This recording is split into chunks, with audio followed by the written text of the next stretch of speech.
Canada does not shrink from global challenge. Canada does not retreat from duty. Canada does not walk away from building and strengthening peace.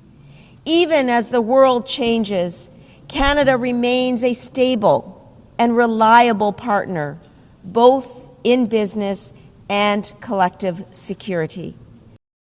Canada is home to Indigenous peoples and to immigrants from every corner of the globe. We face a changed reality. Rising unilateralism and protectionism weaken multilateral institutions and the rule of law, the very bedrock of the post-war order. Et le droit international, qu'il s'agisse de promouvoir les opérations. In the face of these stark realities, retreat is not an option. Canada will not turn inward. Canada will work to reform and strengthen multilateral institutions such as the United Nations so that they are more resilient and more effective in meeting the challenges of today and tomorrow.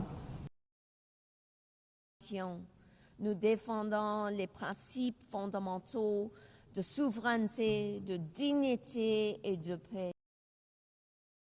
Canada is an Arctic nation. In the Arctic, a critical part of Canada and the world, climate change and new geopolitical pressures create both risks and responsibilities. Canada will safeguard its sovereignty, modernize NORAD with the United States, bolster NATO with fellow members, and work with Indigenous peoples to ensure that the Arctic remains a region of peace, cooperation, and sustainable development. The challenges to security are not confined to our own borders. Russia's 2022 illegal full-scale invasion of Ukraine stands as a grave breach of the UN Charter. Russia's aggression, attacks on civilians, and abduction of children are flagrant violations of international law. Putin believed Ukraine would fall in 3 days. 3.5 years later, Ukraine still stands, its sovereignty intact, its people unbowed, its courage unbroken. Canada's position is clear. Putin cannot be permitted to redraw boundaries at his will. Might does not make right. Ukraine is not backing down, nor will its friends, including Canada.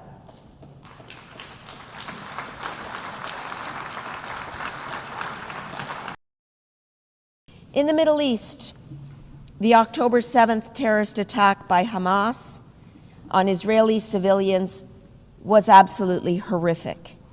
Hamas is a terrorist organization and an impediment to peace. Canada calls on Hamas to lay down its weapons and to release all remaining hostages immediately.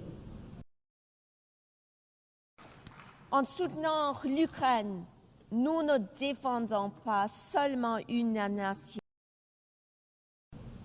We call on Israel to help protect the civilian population in Gaza, to open land corridors for unimpeded access of humanitarian aid at scale, and to ensure that healthcare facilities are fully protected. The two-state solution is eroding, as is evident in Israel's illegal expansion of West Bank settlements.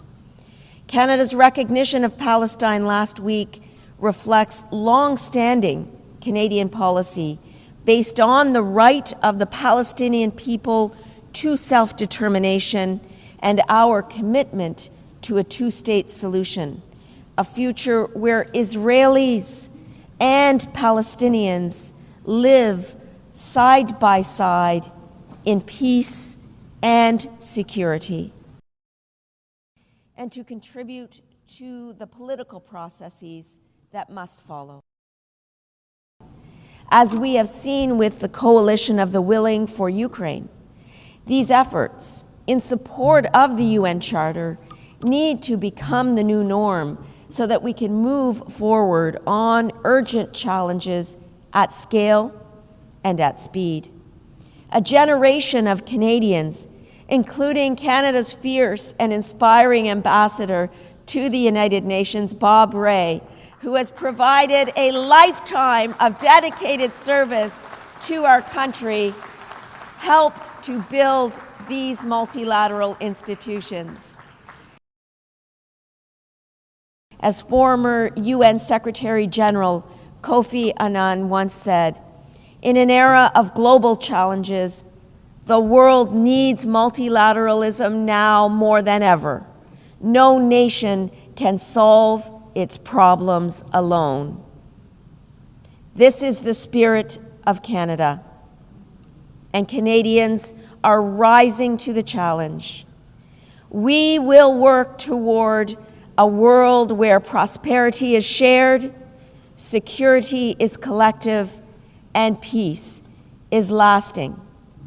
This is Canada's pledge in this era of geopolitical challenge and change.